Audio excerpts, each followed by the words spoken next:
आज की वीडियो में मैं आपको बताऊंगा कि आखिर कैसे पता लगाया जाता है कि किसी व्यक्ति को कोरोना है या नहीं, और शुरू से लेकर अंत तक उस प्रक्रिया के बारे में बताऊंगा जिससे कोरोना वायरस की जांच की जाती है। साथ ही कोरोना वायरस की जांच में उपयोग की जाने वाली आरटी-पीसीआर मशीन के बारे में बताऊंगा कि यह मशीन क्या काम करती है। लेकिन इससे पहले मैं आपको डीएनए और आरएनए के बारे में थोड़ी सी जानकारी दे देता हूँ, क्योंकि कोरोना वायरस की टेस्टिंग में डीएनए और आरएनए का अहम रोल होता है। और अगर आप जानना चाहते हैं कि कोरोना पॉजिटिव नेगेटिव का पता कैसे लगाया जाता है तो इसे जानना जरूरी है।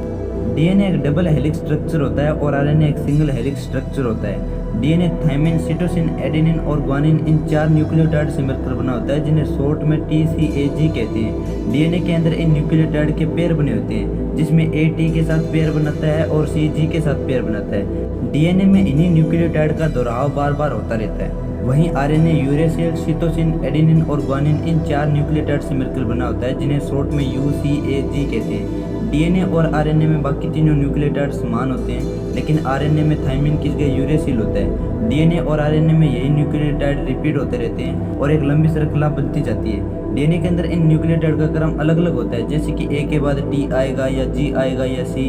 यह क्रम अलग अलग जीवों के डीएनए में अलग अलग होता है और इसी से उनकी पहचान होती है। लेकिन कोरोना वायरस के अंदर डीएनए नहीं होता, आरएनए होता है, और आरएनए से पता नहीं लगाया जा सकता कि इंसान के शरीर में कोरोना वायरस है या नहीं, लेकिन इसका पता डीएनए से लगाया जा सकता है। तो कोरोना वायरस की पहचान करने के लिए पहले आरएनए को डीएनए में बदला जाता है, और आरएनए को डीएनए में बदलने के लिए आरटी-पीसीआर मशीन का उपयोग किया जाता है। आरटी-पीसीआर मशीन उस आरएनए से डीएनए की बहुत सी कॉपी तैयार करता है। तो अब मैं आपको शुरू से लेकर कोरोना वायरस की टेस्टिंग होने तक की पूरी प्रक्रिया के बारे में बताता हूँ।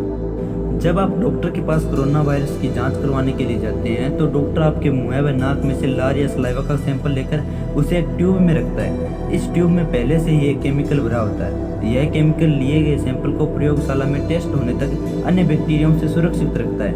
इसके बाद इस सैंपल को लैब में ले जाया जाता है, जहाँ इस विलेन को माइक्रो सेंट्रीफ्यूज ट्यूब में डाला जाता है। इसके बाद इस ट्यूब में लिसिस बफर को डाला जाता है, जो कि एक विशेष प्रकार का रासायनिक पदार्थ है। इस रासायनिक पदार्थ को ट्यूब में डालकर विलेन में अच्छी तरह से मिक्स किया जाता है।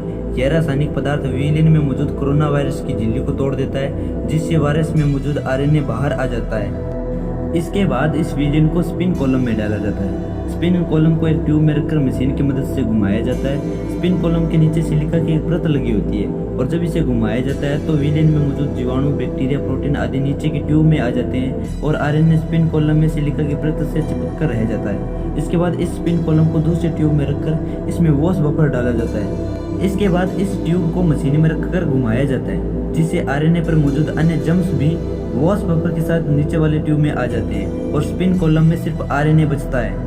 इसके बाद फिर स्पिन कॉलम को दूसरी ट्यूब में रखा जाता है और इसमें इल्यूशन बफर डाला जाता है। इल्यूशन बफर डालकर ट्यूब को मशीन में रखकर घुमाया जाता है। इल्यूशन बफर सिलिका से चिपके हुए आरएनए को अपने साथ नीचे वाली ट्यूब में ले आता है और इस प्रकार एक शुद्ध आरएनए का विलेन प्राप्त होता है। लेकिन लैब में आरएनए पर स्टडी नहीं की जा सकती, तो इसके लिए आरएनए को डीएनए में बदला जाता है और इसके लिए मास्टर मिक्स का उपयोग किया जाता है, जो कि एक विलेन है। इस विलेन में forward primer, reverse primer, nucleotide, TaqMan probe polymer आदि मौजूद है, जो डीएनए के छोटे छोटे भाग हैं। इसके अलावा इस विलेन में रिवर्स ट्रांसक्रिप्टेज भी मौजूद है, जो इन डीएनए के टुकड़ों को कोरोना वायरस से प्राप्त आरएनए के साथ जोड़कर उसे डीएनए की तरह बनाएगा।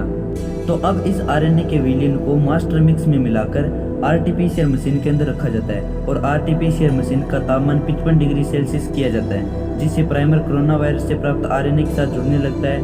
प्राइमर आरएनए के साथ पेयर के अकॉर्डिंग जुड़ता है, जैसे कि सी जी के साथ पेयर बनाता है और ए टी के साथ पेयर बनाता है, लेकिन आरएनए के अंदर टी नहीं होता, इसलिए ए यू के साथ पेयर बनाता है।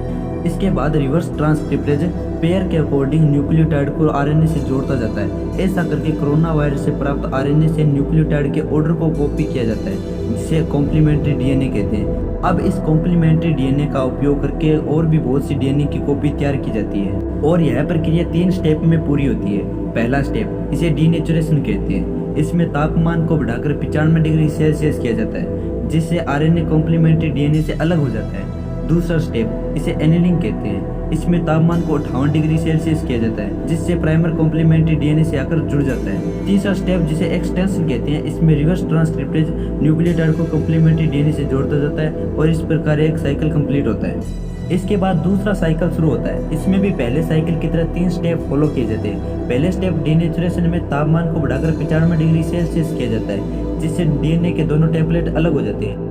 दूसरे स्टेप एनीलिंग में तापमान को 58 डिग्री सेल्सियस किया जाता है, जिससे प्राइमर इन टेम्पलेट से आकर जुड़ जाता है। इसके साथ ही टेकमेन पॉलीमर भी इन टेम्पलेट से जुड़ता जाता है। इसका काम बनने वाले डीएनए के बारे में जानकारी देना है। टेकमेन पॉलीमर के एक तरफ रिपोर्टर फ्लोरोसेंस लगा होता है और दूसरी तरफ क्वेंचिंग फ्लोरोसेंस लगा होता है। रिपोर्टर फ्लोरोसेंस पर एक विशेष प्रकार के प्रकाश को डाला जाता है, जिससे यह प्रकाशित होता है, और क्वेंचिंग फ्लोरोसेंस उस प्रकाश को अवशोषित करता है, जिससे जैसे डीएनए बनता है उसका पता यह ग्राफ के माध्यम से चलता रहता है। और जैसे जैसे यह साइकिल बनते जाते हैं वैसे वैसे यह ग्राफ बढ़ता जाता है, लेकिन कुछ समय के बाद यह ग्राफ स्थिर हो जाता है क्योंकि डीएनए की कॉपीज बनना बंद हो जाता है। उस वक्त ग्राफ में यह देखा जाता है कि कितने साइकिल के बाद डीएनए की कॉपी बनना बंद हुआ है, और उस नंबर ऑफ साइकिल के आधार पर पता लगाया जाता है कि किसी व्यक्ति को कोरोना है या नहीं। जैसे कि अगर 15-20 साइकिल के बाद डीएनए की कॉपी बनना बंद हो जाता है तो इसका मतलब है कि उस व्यक्ति के शरीर में कोरोना वायरस बहुत ज़्यादा एक्टिव है और वह बहुत तेज़ी से फैल रहा है। अगर 35 साइकिल में भी डीएनए की कॉपी बनना बंद हो जाता है तो भी उस व्यक्ति को कोरोना पॉजिटिव माना जाता है। लेकिन अगर 35 साइकिल के बाद भी डीएनए की कॉपी बनना बंद नहीं होता तो इसका मतलब है कि उस व्यक्ति के शरीर में मौजूद कोरोना वायरस बहुत कमज़ोर है। इस नंबर ऑफ साइकिल को सिटी वैल्यू कहा जाता है, और अगर सिटी वैल्यू 35 से कम होती है तो उस व्यक्ति को कोरोना पॉजिटिव माना जाता है, और अगर सिटी वैल्यू 35 से अधिक होती है तो उस व्यक्ति को कोरोना नेगेटिव माना जाता है। तो यह वह पूरी प्रक्रिया थी जिससे कोरोना वायरस की जांच की जाती है। आई होप कि आपको यह पूरी प्रक्रिया समझ में आ गई होगी। अगर आपको यह जानकारी अच्छी लगी तो वीडियो को लाइक कर दीजिए, चैनल को सब्सक्राइब करके बेल आइकन को प्रेस कर दीजिए, जिससे आने वाले नए वीडियो की नोटिफिकेशन आपको मिले सबसे पहले।